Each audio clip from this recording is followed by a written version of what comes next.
Okay, a little bit of background. I find that like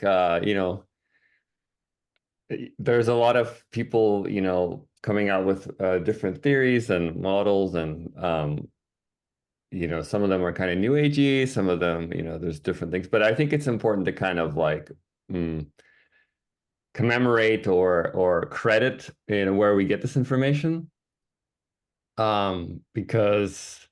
Obviously we didn't, me and my wife Nadia didn't come up with all this stuff on our own. We drew from other people that have taught us, and then they also were informed by other models in the past. So I just want to take a moment to kind of share where we come from. So spiral process, we learned directly from Don and Carol Hadlock, which are the Process Therapy Institute in Los Gatos. Originally, they both passed away. We learned from them directly for a span of like 10 years. I was an intern with them, and eventually then became a director at Spiral Process Therapy until I left there and created my own uh, version of process therapy called Spiral Process, which is basically a reaffirmation of it. Um, and then there's also other teachers that we learned from. Arnold Mendel, which also has a different process therapy or process work, he calls it, which is a very similar model, which is actually simultaneously called process work without any communication with the headwalks, which is really interesting. So the Arnold Mendel and his wife had a similar model, very exactly simultaneously, but they're from like I think Oregon or Seattle or something like that. He also just recently passed, I believe. Um, and then we have Ron Kurtz, which is the Hakomi people, and then Pat Ogden, which is sensory motor psychotherapy. These are also kind of similar models to us. And then we have, of course, Dick Schwartz, which is IFS, internal family systems, and Bezel van der Kolk, which is I'm sure you've heard of the book Body Keeps the Score. So these are kind of like more recent people that we've been influenced by, either took trainings or studied with, um, or read about. And then if you go past further, we also like to credit these earlier people, Virginia Satir, Fritz Perls, which is Gestalt and humanistic psychotherapy. And then Eugene Genwin, who is like a kind of an underdog hero who created this something called focusing oriented therapy, which helped was the first person who coined the term immediate felt sense, which is the ability to anchor into sensation in the body. It was oftentimes not credited, but a very important person. And then, of course, underneath you have these grandfathers: Carl Jung, Carl Rogers, Alexander Lowen, who was the father of somatic psychology. And then, of course, even beneath that, we often are inspired by Taoism, Buddhism, and mystical theology as like kind of the original sort of contemplative or philosophical undertones of the work. So that's kind of just to give you a little bit of perspective of where we come from. And then also keep in mind, if you need to raise your hand, feel free to do that. I think there's a button if you want to interrupt me, if you want to heckle me, or in any way. Not and actually, I really like disagreements. That's one of the ways that we were taught at the Process Therapy Institute, was that it actually seasons the conversation when because it opens up the discussion more I don't know descriptively or widely if there's a disagreement. So feel free to ask at any time. Um, all right, let's keep moving. All right, okay, I want to start with basically the idea of direct experience. Actually, I don't want you to read this. I'll probably just explain it first, and then I'll put that back up. So here's what if you look at like the basic bread and butter of experiential psychotherapy is that we advocate for direct experience as opposed to any kind of like uh, you know concept. Actually, I need to pin myself. There we go. Opposed to psychoeducation. Yes, as opposed to psychoeducation or through or recollection. Remembering something is not experiencing, or as well as forecasting or planning. I'm gonna do this. I'm gonna start walking my dog every day. That's like it's like a forecasting or planning. It isn't experiencing. And of course, deferral to other people, asking for advice, are also not a direct experience. And so I think that a lot of the problem, not just with society, but obviously, the helping profession is that it is not centered in the here and now present moment. It's more focused on um, what you're gonna do. Here's some advice. Just do this. And in a way, it's kind of like kicking the can down the road. It's not providing an experience that is fulfilling or provides resolution. And so what our theory says is that every moment has everything that you need to find fulfillment and completion. It's contained in the present moment. It's not anywhere else. It's not at some other point that you'll get there. Because if you think that way, then basically what you're saying is that the future is going to set you free. But the future can't set you free. Only the present can. The present is the solace of, that we have. And so we advocate for direct experience because it has all that the person needs to understand themselves better. And it has all the answers that they need. And I'll go on with the slides. So the second bullet, not through recollection, not through anticipation, and not through deferral to others. I recently heard a quote that says, if you want to make a wrong decision, ask everybody first. Ask all the people around you, then you'll make the wrong decision because you're just going off of other people's opinions. And then the third bullet, which is really important, is the immediacy. And the Gestalt people use this term, the immediacy, meaning the immediate moment. The immediacy of the moment and the signals of the body provide a cascade of textured knowledge about one's needs, wants, desires, pains, aversions, fears, and apprehensions, etc. And then this becomes the guidance system. That's kind of it in a nutshell. So if you let's say a client comes in and they say, oh, well, I have an issue with my husband. You might, normally, through regular talk therapy, might ask the client, oh, well, okay, so tell me about what your problem with your husband is. And then so they're tapping into this sort of conceptual recollection. Oh, well, my husband is usually like this, or he gets angry. And you're kind of pulling from this kind of faculty of memory. Like, this is how I remember him to be. These are the kinds of experiences I've had, but it doesn't come from direct experience. And so what we do, which is different, is we say, okay, so let's put your husband in a chair. And I want you to look at the empty chair and then notice in your body, what do you feel right now as if you were with him? And you can, sort of slowing it down. And then the client can actually inquire directly and notice, oh, when I think about when I imagine my husband sitting in the chair, I'm noticing a lot of tension in my body. I'm noticing it in my shoulders. and then I'm feeling a bit of resentment.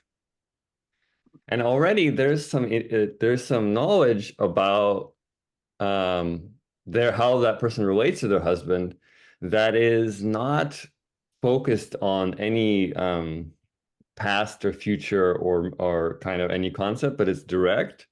And then from that information, the client can kind of inquire further. Oh, what does this resentment need right now? What is, and what's underneath the resentment? Is there expectation? And so as you invite the client to inquire into their direct experience, they actually get to learn about more in depth about how am I relating to this person, to my husband, for example, that is causing me so much suffering. And you can't get to that place unless you are inquiring directly. You can't get it that you can't really get there by just, talking around the issue and remembering and things like that. Yeah. So, what do you do when clients are somewhat resistant to being in the moment and they keep on wanting to tell you or like rehash a conversation or an argument and just keep on like going back? Just keep on pulling them back to the present, or how do you deal with that? I don't even know if I jumped too far ahead, but Well, yes. I mean that because this is a kind of introductory, we have a whole like section on working with resistance. Um, and it's an entire art. The only thing I'll tell you right now, Caitlin, is that uh, there is usually some adaptive necessity in being intellectual. Like as a matter of fact, that's one of the classic defense mechanisms, intellectualization. Usually, when a person does that, usually they don't feel safe. They don't feel safe in their body. They don't feel safe being present. And so we have to try to find a way to honor and really let them know that I understand that it's uncomfortable, because we have to create, in order for them to feel safe, we have to create safety.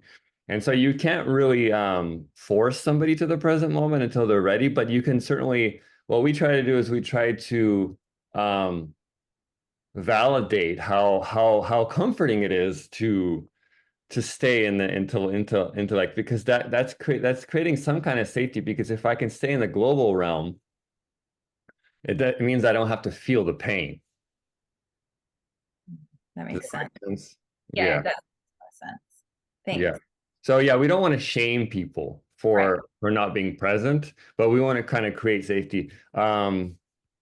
I don't, with this training is going to be kind of a little bit of an intro. That's a little bit of a bigger issue about how to work with that. Um, That makes but yeah, it's a good question though. Yeah.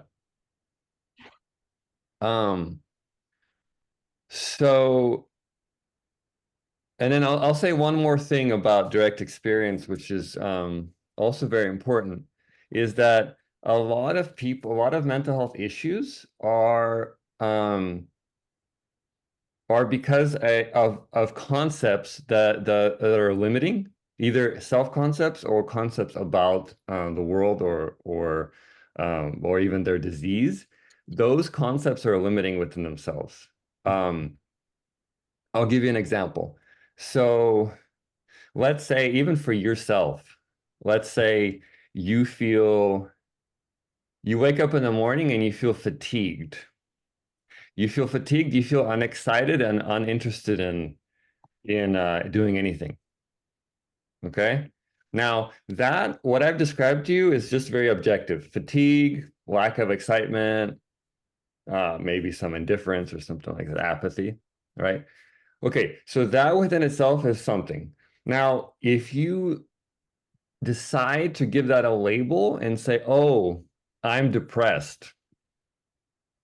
So now what you have is an experience now with a prejudice or a kind of concept that's negative that you identify with, and now you have this sort of cultural like weight of what that means. Oh no, I'm depressed. There's something wrong with me. And all of a sudden, you're dealing with not just an experience, but like a pathological idea about what you're experiencing. And that actually within itself is can be the problem. Because the truth is, the human body cycles through various levels of hormones. Also, the environment is the moon and all the different environmental factors, the seasons, the cycles, menstrual cycles. There's so many different things happening that we really don't fully understand. And so instead of going with the experience and honoring, okay, I'm feeling fatigued and I feel like staying in bed. And instead of just honoring, okay, I'm just going to be present with that. I'm going to allow myself to feel fatigued and rest or whatever. That may actually be a much better experience. But if you dip into, oh, let me go look up on WebMD what this is, and then label myself depressed or anxious, now you're already pathologizing yourself.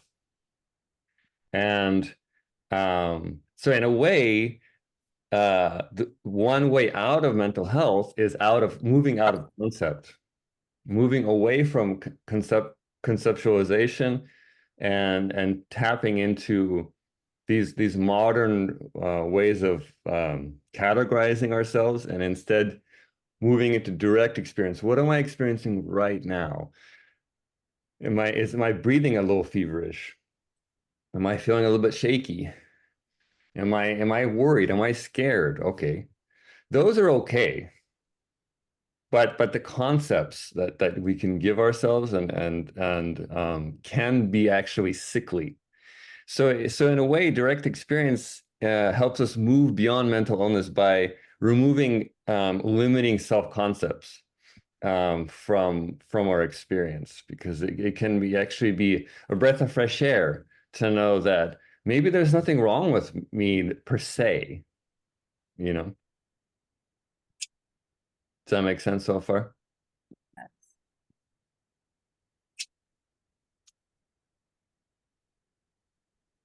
So move on. So here's a little chart, and the model we have like a whole reader that we when we do our full training, it's a whole full of charts and full of little kind of nice depictions of what we're talking about. Um, so we want to stay in the here and now, in a way that in a way disease is kind of almost always found in either the future or the past. Um,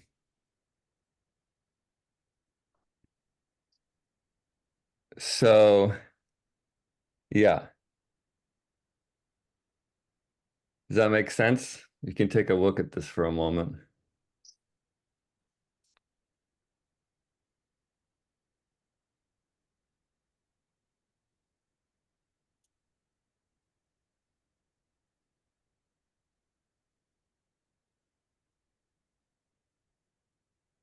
And while we're here, I'm going to try to do a little bit of an experiential with you just to kind of give you a flavor of not just lecture, but let's try something together. Um, if you'd like, if you feel comfortable, go ahead and close your eyes. And um, I'm going to ask you three questions, and I want you to notice the difference in what kind of reaction you have in each of the three questions. Okay?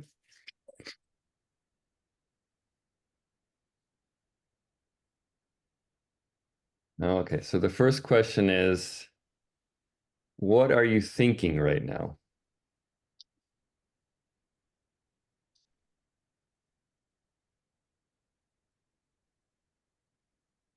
And just notice,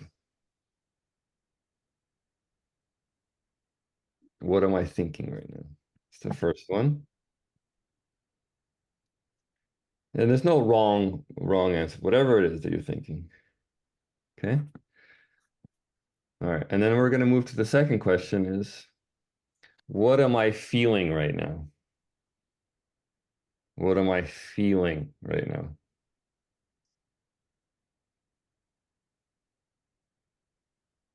Notice that.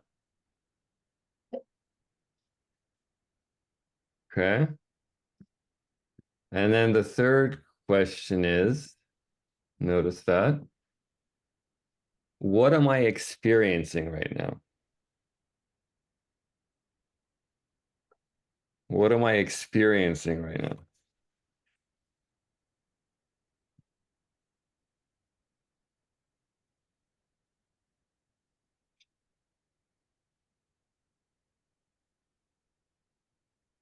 Okay. Notice that. Okay. All right. Well, and then whenever you're ready, you can come back. And we have some folks that joined. Feel free to open your cameras up. I mean, you don't have to, but just, you guys are welcome here, and uh, I'm glad you made it. Hello. Hello. Yeah, so popcorn style, if you guys tried this little exercise, feel free to, I don't know, I want to hear if did you notice a difference between those three questions?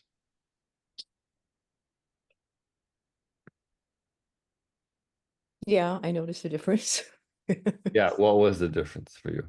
Yeah, I think I just progressively got more kind of objective. Sort of like the with thinking being okay, so this is what I think is very surface. What I feel goes a little bit deeper. Actually, this is like I'm kind of like in this, and then experiencing is kind of like, well, overall, and I kind of landed somewhere as if it was like kind of a guide to take me into this little bit deeper reflection Hmm. for me. Yeah. Thank you. I noticed I was really in my head. What am I thinking? And even with what am I feeling, I was trying to feel the sense in my body, but there was also a story attached to it. So I was like oscillating between body and my head, my mind. And then when it was what am I experiencing, I felt much more present. I was just my senses. I could hear the plane flying. I could feel my breath, my breathing. I could feel my sit bones on my chair and some achiness in my hips, and it was just more embodied. If I felt more in my body. Hmm.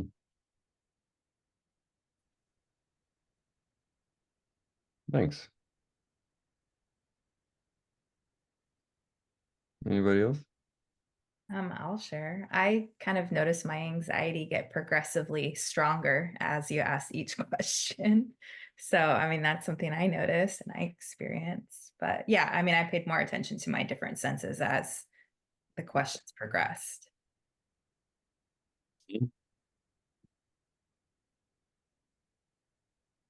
Well, and maybe your anxiety is needs to be felt. Well, I mean, it's often felt. There's a lot of space for my anxiety in my life. That's good. That's good. Um, okay. So yeah, that's kind of a little snippet of just to give you a sense of how limiting thinking can be, and how many more levels and dimensions there can be if you actually give room for that to be experienced. Um, so yeah. Let's see, let's move on. So, okay, Mm. how do I move this? Oh, there it is. Okay. All right. So here's a little bit of a kind of a guide. This is one of the charts that I created. So this is kind of gives you a little bit of a layering of the self. The first level obviously is the cognition. Well, from our model, we believe that this is kind of the most limiting, or actually, well, rather subject to bias. This is your beliefs, your ideas, your concepts. Obviously, just because you believe something doesn't make it real, right? You can believe in all sorts of things. It doesn't, whether it's political or religious or even just biases. Like if somebody in your family slams a door, you can assume that they're upset with you, but maybe they put a little bit too much muscle in closing the door. So the thinking mind is full of distortions, biases, and so we have to kind of come to terms with that fact that we're living in a kind of an illusion often. The way that we project onto the world our ideas are not always accurate or impeccable. So this is something to transcend in a way or see through. And so beneath that, we have the emotion. Um, and obviously feelings are more profound than thoughts. We have the experience of I'm sad right now is different from thinking about sadness or reading about sadness in concept, the idea of sadness. So obviously it's a much more profound experience, the emotional realm. But the thing about emotions is that they're dependent on ideas because you can't really you can't feel, for instance, sad without believing something to be true. So emotions, they don't exist in a vacuum. They actually are dependent on, it's actually similar to like CBT, I guess, in a way, like thoughts and emotions are kind of tied together. So you have to get involved with an idea in order to feel an emotion. And in some ways, you can actually backwards engineer emotions because you're like, if you're feeling something, then you can almost ask yourself, well, what do I need to believe to feel this right now? Because you can't just feel something. Like sadness by itself can't just exist, or at least not for very long. It needs a story. So in a way, their emotions are also not reliable in that sense because you can get involved with a faulty idea. Like for instance, my wife slammed the door, and I think that she's upset with me, and then because I think she's upset with me, I'm feeling angry. But if it turns out that she's closed the door a little too hard on accident, then that anger it was self-generated. Didn't have any relevance within the organism environment. It's just a kind of a made up emotion that I created with my body. So we have to say, okay, well, emotions are also not as reliable if the aim is to understand oneself or to become more connected to oneself, then the emotions are also not always that reliable. And then from there, we have the somatic. Soma means body, as you probably know. So this is the most reliable faculty because it's based on impulse. There's no interpretation. It's just a matter of noticing a tightness or, heat, texture, an ache. And so that information is the most direct, unadulterated, unbiased source of information that you have about your existence. The way that your organism is existing in this environment is just pure, direct body sensing. And so if you want to clarify your consciousness, if you want to become as impeccable or as accurate with what you're experiencing, that the being in the body is probably the most reliable source of information. And so we definitely teach people how to become more body oriented so that they can understand themselves better. And then also I've added the spiritual realm, because oftentimes I think people kind of intellectualize spirituality, but I think in a way the spirit is actually most closest to being and actually further from thinking. So when you're in your being, that's when you're kind of in potentially close to this, like a spiritual realm, whatever that is for you. But I think that it's not from here. It's not bottom up. It's somewhere in being. And it's often said that you can't experience joy and then while thinking about joy. Either you're experiencing joy or you're thinking about joy. It's the same thing with any feeling like love. Like either you're feeling love or you're thinking about love. It's like oil and water. The thought and the experience are kind of they cancel each other out. So that's why that's why it's down here. Any questions? Does it make sense? Any heckling? I could ask, is it possible then to talk about spiritual? Because once you get into putting words to something, you're thinking. It's really something to experience, or Well, in a way, that's why they call it ineffable, because I don't think that I think once conceptualized, it's already kind of becoming a cliche. And I think that's probably as far as spirituality goes, probably the only true way to do it is maybe through poetry or something, because then it becomes like an expressionistic. But in a way, like when you try to nail down that ineffable, it becomes like a cliche. It becomes like an anecdote that becomes sort of watered down. Because it becomes a concept. It's like posting on Facebook how you're on top of the mountain instead of just being on top of the mountain. You're kind of creating an iteration of it. It's not like the real thing. It's not. Does that make sense? Yeah, using other words or other descriptions of it that you've heard, or attributing that. It's hard to put it into words, right? It can't. Yeah. Because it becomes a concept. And a concept is not the real thing. A concept is an idea that tries to encapsulate an experience, which is always going to be limiting. Yeah.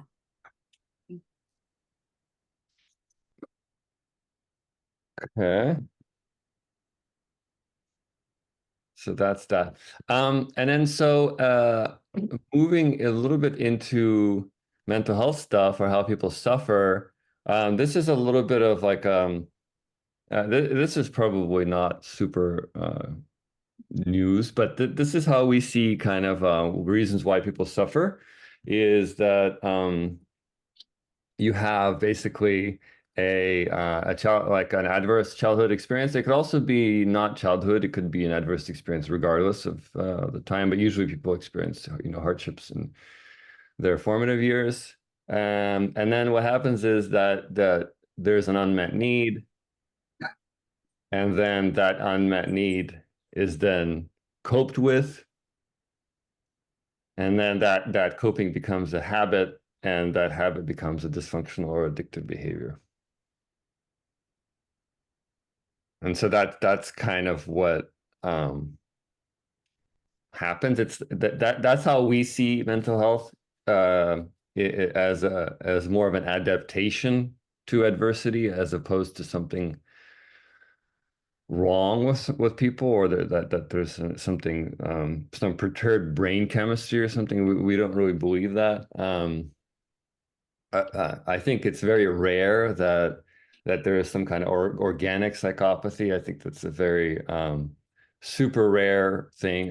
Probably does exist, but it's a very like 1% of the population or something. It's very very uncommon. Most mental health issues are indeed adaptations, and do have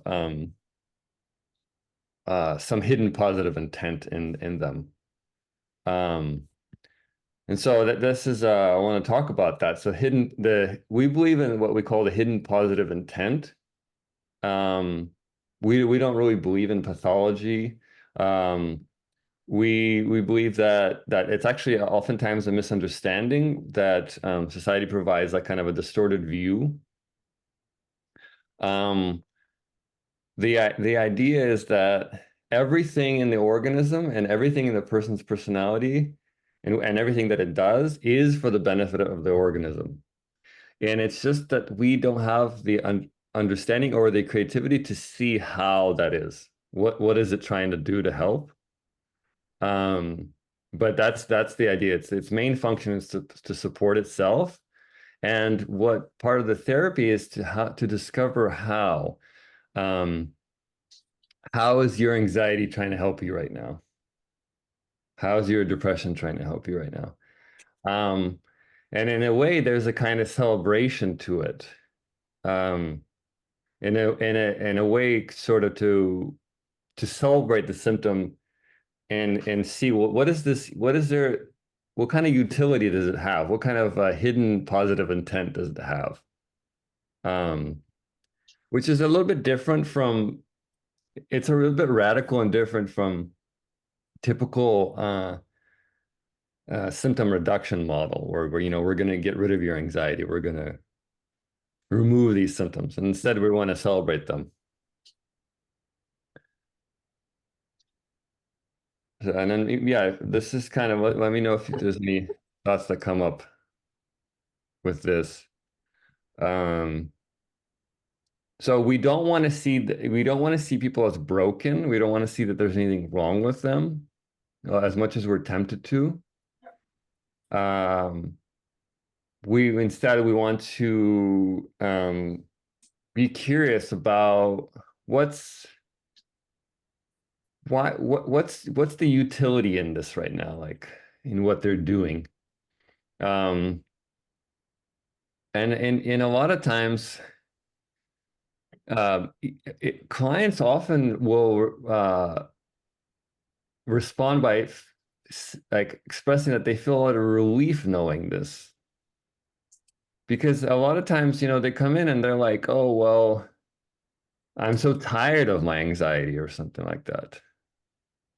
And so when you invite them to say, oh, well, you know what, can you try to be anxious on purpose right now with me? Now, I'm curious, maybe there's something useful in it, that maybe there's something that it's trying to tell you. I want you to notice it, and give it permission. A lot of times the clients will actually express a bit of relief because they're like, oh God, like maybe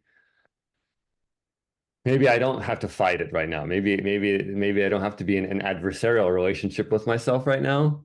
And that within itself is kind of freeing. And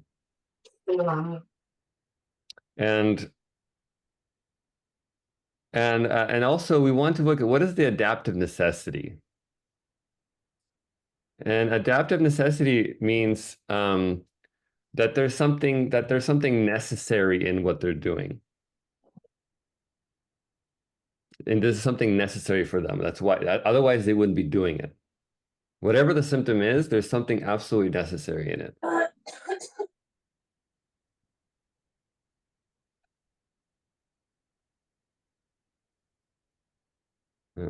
Okay. Does that make sense so far?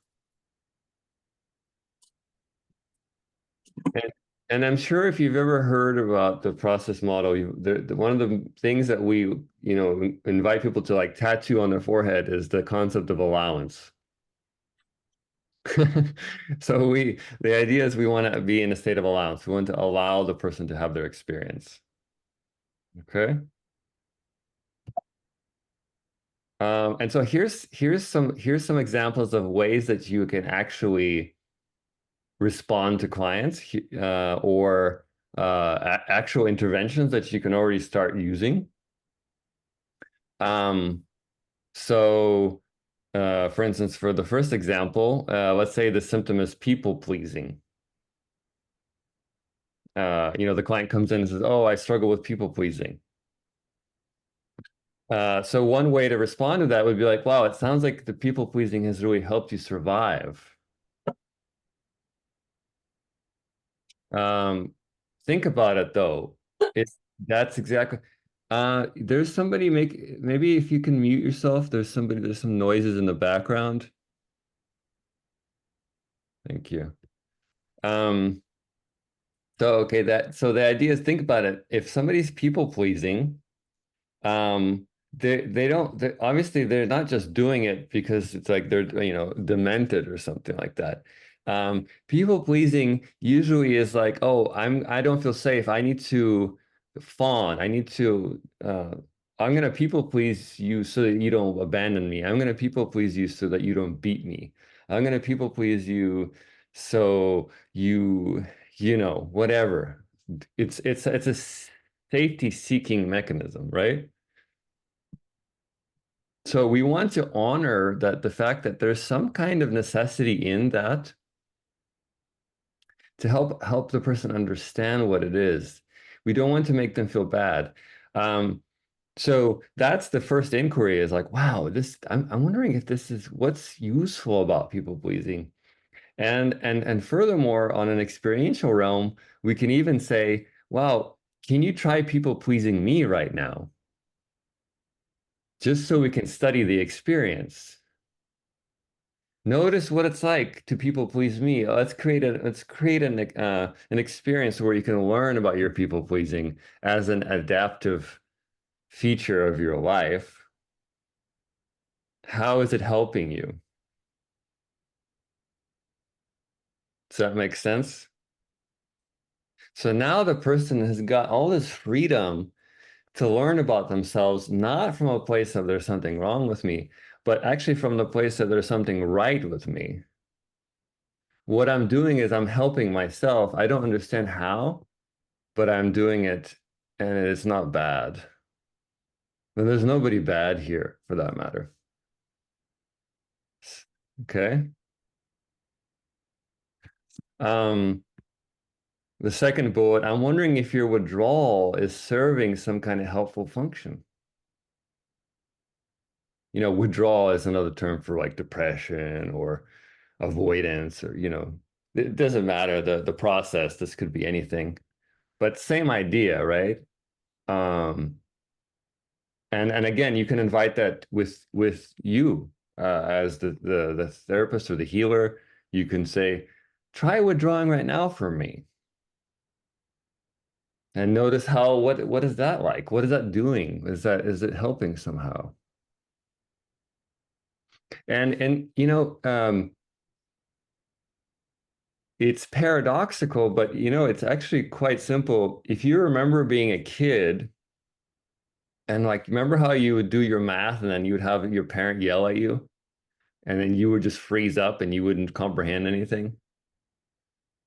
And they'd be like, what's 2 plus 2? And you're like, I don't know, 5? Because you just freeze, right? Well, it's the same idea. If a person can have the safety and removal of the pressure to just be with the experience, they can actually learn.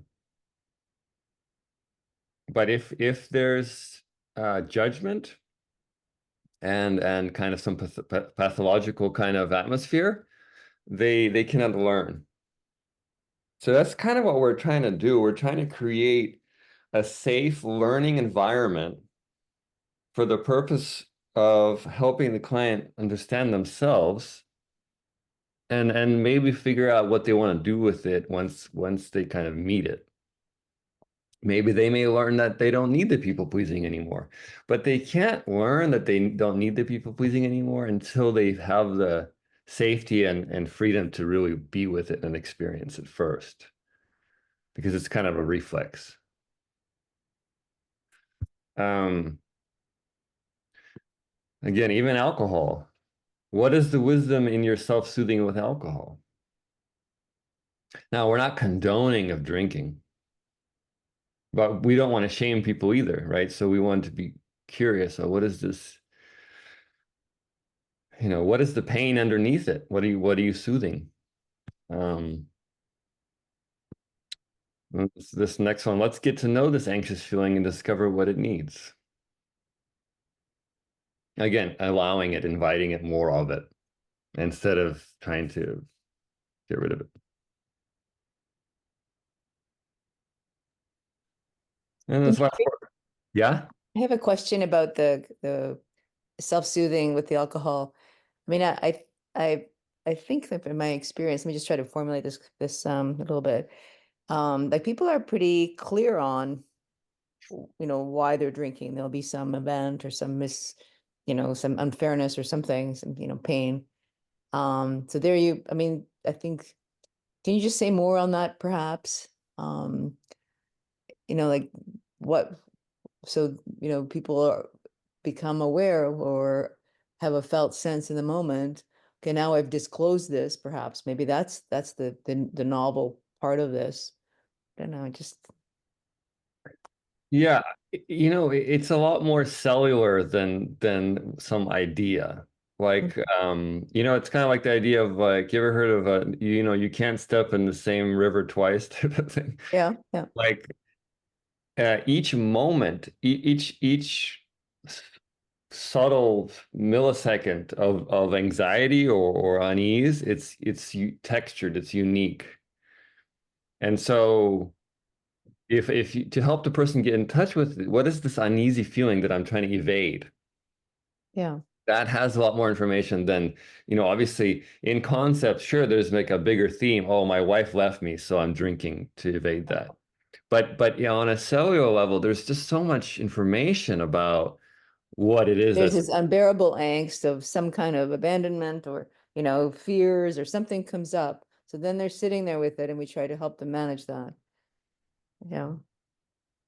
yeah, and I would say like consciousness and is a cure within itself. Like if you think if this is pain, this is like the node of pain, and then this is like awareness, consciousness. If I'm attending to the pain and the direct impulse of the pain, with consciousness comes the impulse towards healing. It sprouts. There's Yeah. needs come out through, oh, what do I need right now? And Mhm. so, but you can't get there through an idea of understanding, oh, so like they have to get in touch with, if it's loneliness, they have to get in touch with on a more visceral level to actually meet what the need is. So, and it may be different than what they actually think it is. Yeah. Yeah. Okay. Does that make sense? Yeah, totally. Yeah. Thank you.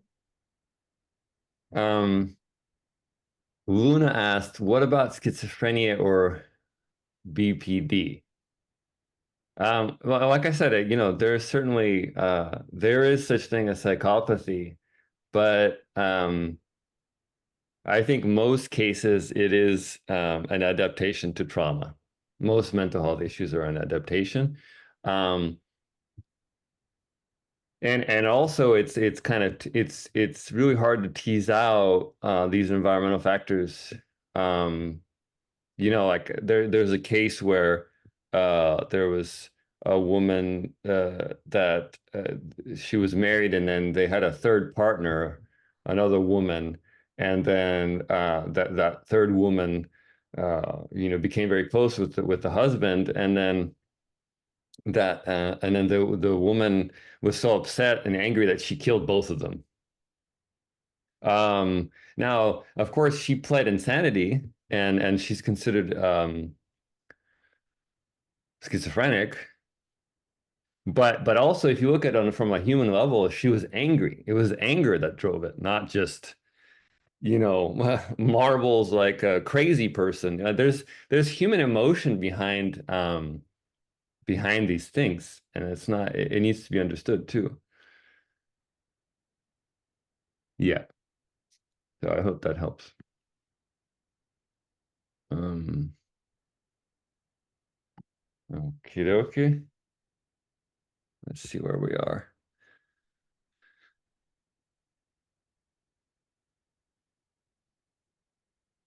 Okay, and then here is, this is a cool image that I like to share often.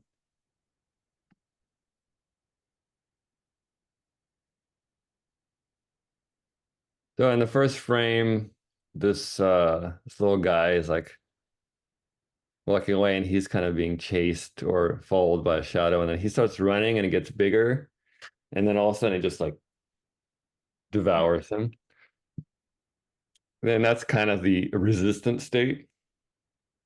And then the second frame is he's walking and he's being followed just the same, and then he turns around and then he hugs him and then he becomes small.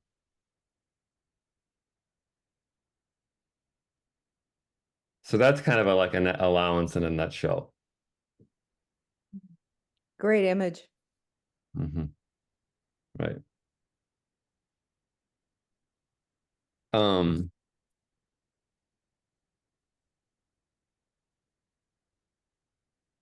okay.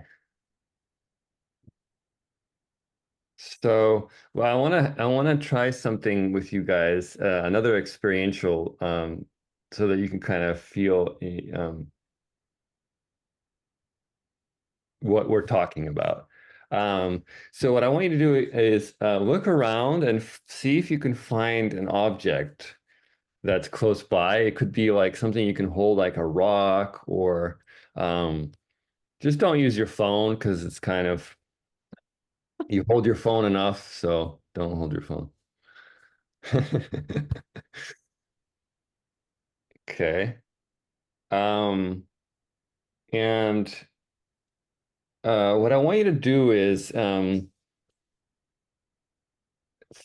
take a moment to identify something in your life that you're holding on to.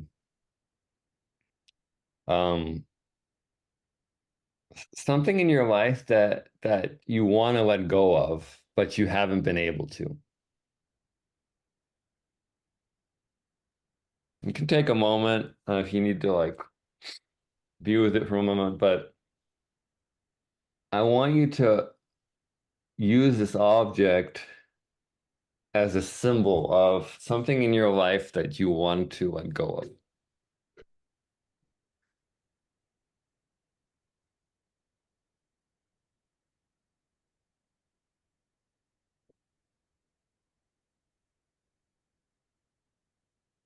Okay. Um, Give you just a couple more moments just to make sure everybody has something. Are we all good? Does everybody have something? Yeah? Okay. All right. So now, just for the purpose of practicing what we just talked about, or just to kind of give you a sense of this sort of paradoxical allowance, what I want you to do is hold the item and you can kind of squeeze it, but what I want you to do is do the opposite of letting go. So I want you to squeeze it, and I want you to engage the part of you that doesn't want to let go. And you can close your eyes and feel this for a moment. So squeeze the item, and I want you to hold on purpose. Connect with the part of you that likes to hold on to it. Connect with the part of you that doesn't want to stop doing this thing, doesn't want to let this go. Could be a feeling, could be a behavior, yeah, anything whatsoever. But I want you to do the opposite. I almost want you to kind of align with the dark side, like join the part of you that holds on. And as you do that, yes, see if you can squeeze your fists and really connect with that holding on.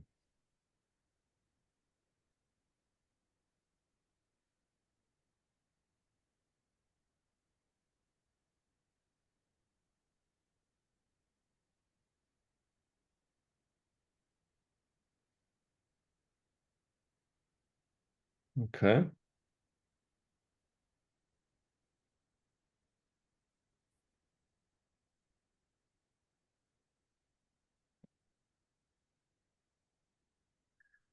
All right.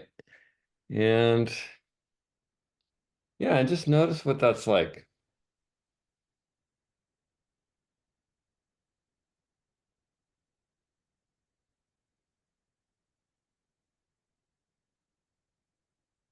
Notice what it's like to be told that you don't have to let it go right now. You can hold on to it as long as you need to.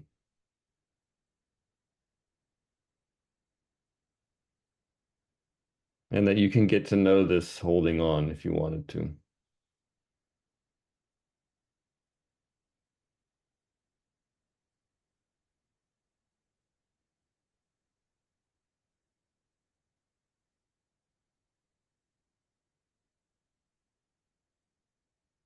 Okay.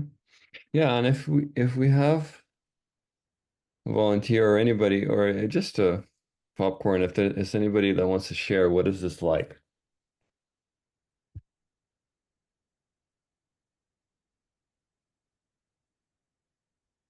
Validating, I guess. Mm-hmm. Feels comforting in a way, or it actually feels comforting. Mm-hmm.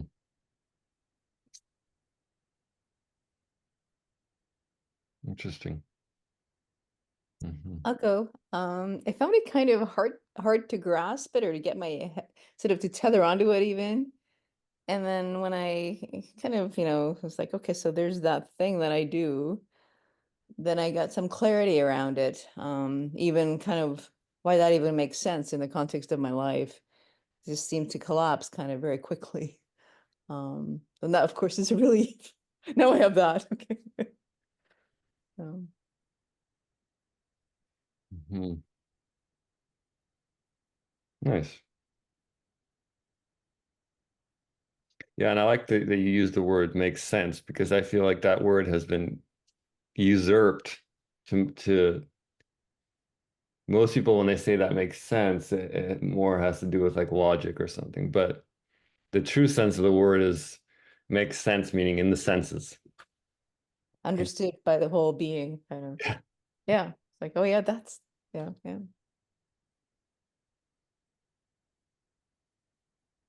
Somebody else?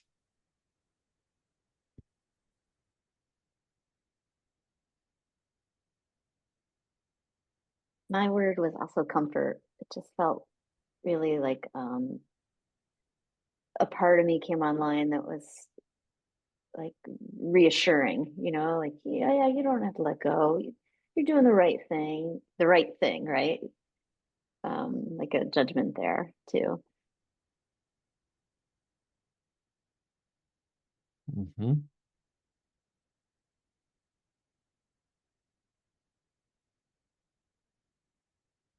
For me, it felt sad. It felt sad. It felt sad that the reason I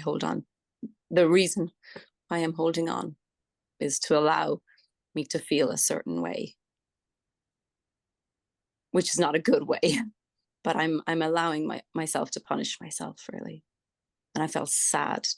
Let's say it's a childhood thing, so I felt sad that I would continue to hold on to something that makes me feel bad about myself. Yeah. Mm-hmm. Well, and Bree, thank you for being a little bit more vulnerable about the actual theme. And for you, I would say, if you were my client, I might explore further that maybe there is something useful in self-punishment. Like maybe there is some kind of secondary gain or benefit to Yeah, that too. that came up too. It's that as well. Like, oh, it keeps me connected to my mother in some way.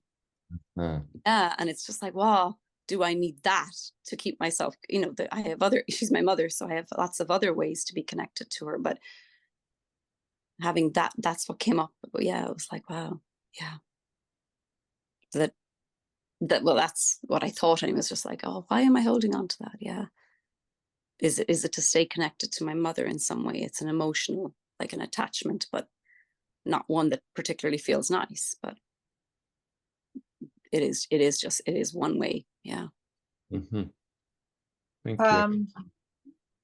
I want to say, I was on the I don't know because a little bit I got interrupted during the experience. But then when she said about the connection with her mother, I realized that I think for me as well is the connection with whatever I actually wanted to experience.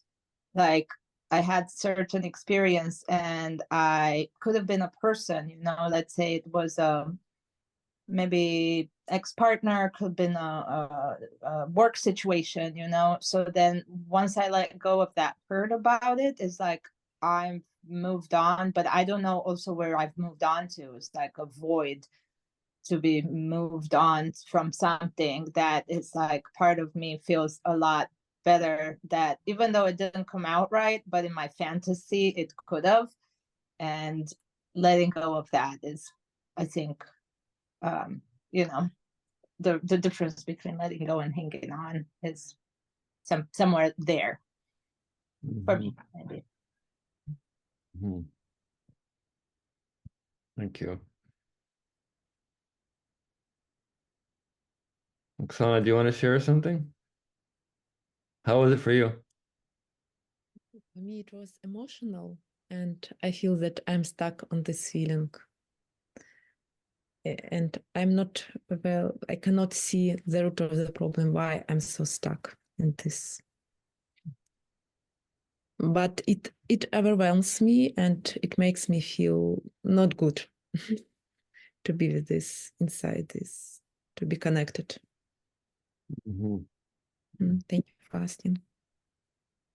You know, and interesting that Oksana said why. The other kind of little tip that I want to give you guys is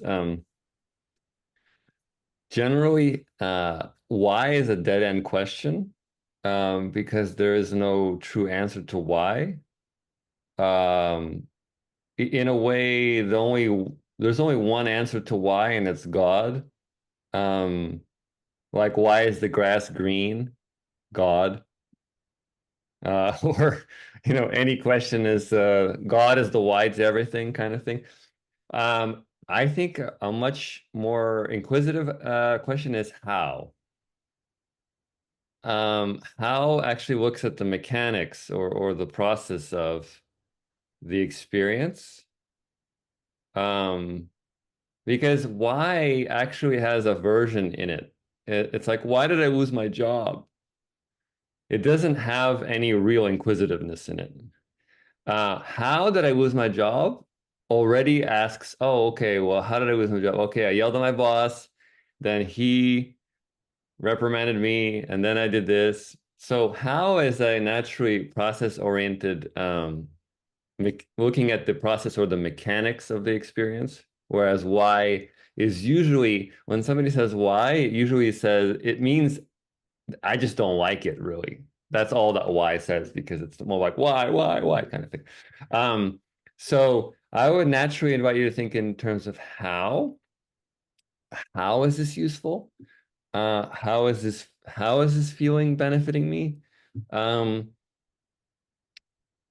That's one thing. And the other thing is, yeah, not everything will have an answer right away. Not everything is going to give you and kind of illuminated, oh yeah, I get it. Some things are just uncomfortable. So I hope that helps.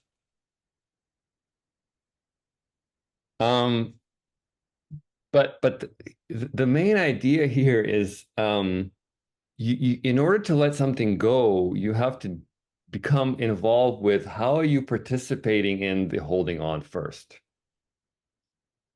It's like this. If I'm holding my anger, right?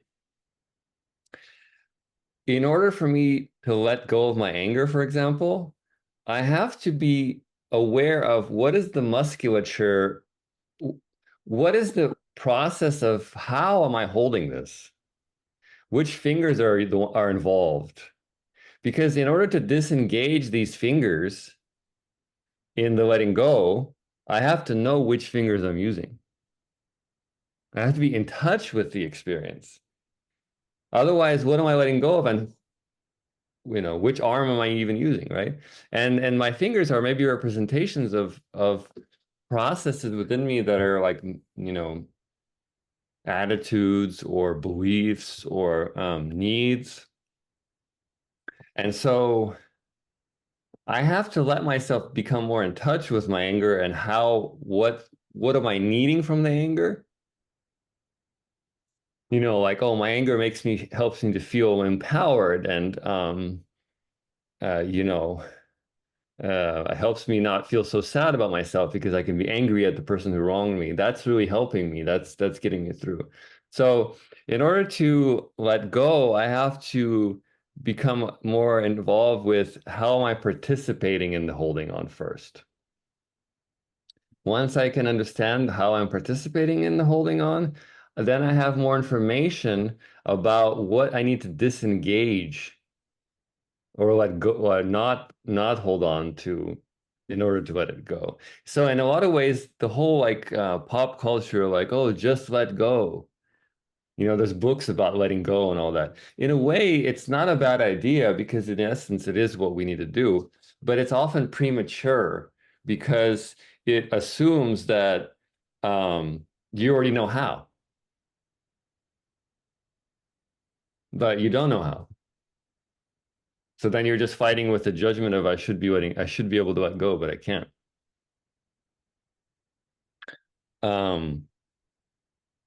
Yeah. So that's that.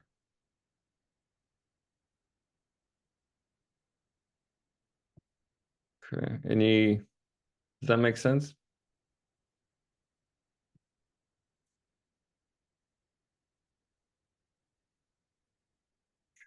Yes. Nice.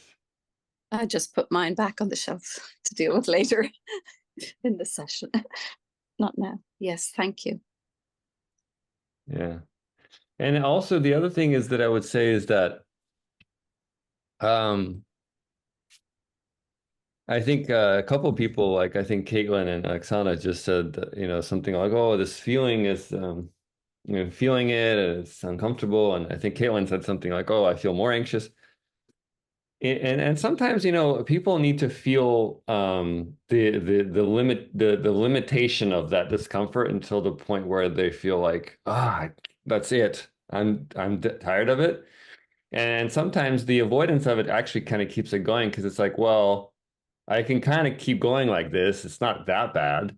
Um, you know, so um in a way, there's almost like two main reasons why people change.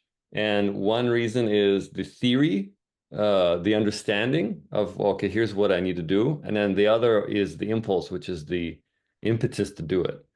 And so a lot of times, because we have a pain avoidant society, we lack the impulse because we don't feel the impulse because the impulse is too painful. So like, I'll give you an example. Like if you, let's say let's say your back hurts. This is like a classic process kind of example. So let's say your back hurts and you go to the doctor and the doctor says, oh, okay, well, we figured it out what's your issue with your back. You just need to do 10 sit-ups a day and that will solve your problem. And so you leave the doctor and you say, oh, great. I figured it out what my problem is. He says it's this, this, and that. And here's what I need to do. I just need to do 10 sit-ups a day and I think it's going to be great. So you're all excited. And then the next day you wake up in the morning and what don't you do? The 10 sit-ups that you're supposed to do, right? That's because you understand the theory. It makes perfect sense. No, it doesn't make perfect sense. It makes perfect logic why you're supposed to do it. The science is backing it up. He did the x-rays, whatever. You know what you're supposed to do. But you can't do it because you don't have the impulse. But where is the impulse? The impulse is contained in connecting to the pain in your back. Because only when you're connected to the pain can you connect to the impulse of like, ah, I gotta do it. And so a lot of people are hung up on theory and concept about what they're supposed to do, but they lack the experiential connection to the impulse, which actually drives the impulse for transformation. There's no fire under their asses, if you will. So that's why the pain is so important. And we're not trying to be like masochistic or anything. We're not trying to make people feel like, yeah, I got to feel the pain, but it is kind of like that in a way.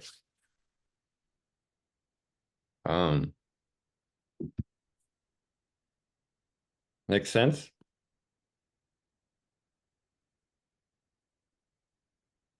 Okay, so here's this piece. Okay. And so let me this kind of follow up with what we're talking about. So this is what we call the paradox. It means the opposite of what you would naturally think to do. And so this is actually a very, very prominent Eastern philosophy. This is like in Taoism, very popular idea is that to do the paradoxical opposite. So like when in Kung Fu, when the person's coming at you and punching you, instead of you blocking, you use the momentum to move out of the way, and the force goes the way that it went. That's the classic kind of wisdom of water and just the natural flow. So that's what we're using in a way, this idea. So we invite more of the symptom as a way to study it and be guided by its unmet need. So be more anxious right now with me. It's like Not prescribing the symptom. That's exactly what it is. But here's the thing, we don't want to do that for homework, because the person doesn't have the safety and the supervision of the healer to create that experience. So we don't want to say, okay, go home and feel anxious on purpose. That wouldn't be safe for them. They don't know how. But that's where we want to be loving in a loving relationship and say, hey, you know what? I want to support you right now. Try being anxious with me, and I'm gonna be here with you. I'm gonna be loving and supportive with you right now. It's safe. I'm gonna give you permission. You can do that, just so you can get to know it better.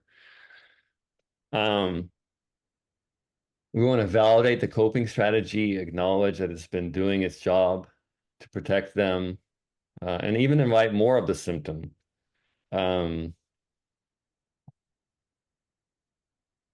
And so once we can invite the symptom and remove that judgment that somehow it's bad, like I said, most clients feel a bit relieved that it's okay to feel this way.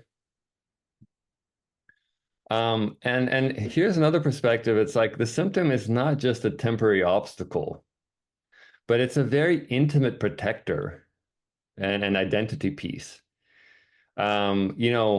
Like it's like Breed said, oh, if this helps me connect to my mother. That's not a small thing.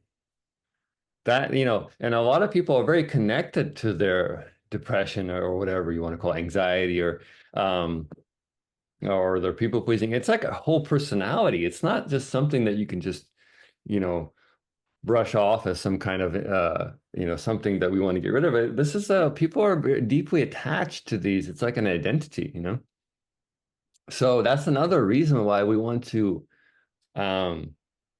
be understanding of the symptom, and then learn to collaborate with it. Learn to meet these pieces, become friends with, and become more whole. Not to create enemies within the self. That somehow my anxiety is bad, I'm going to get rid of it, but instead meet it. And then that way that the transformation can actually happen with this kind of holistic lens.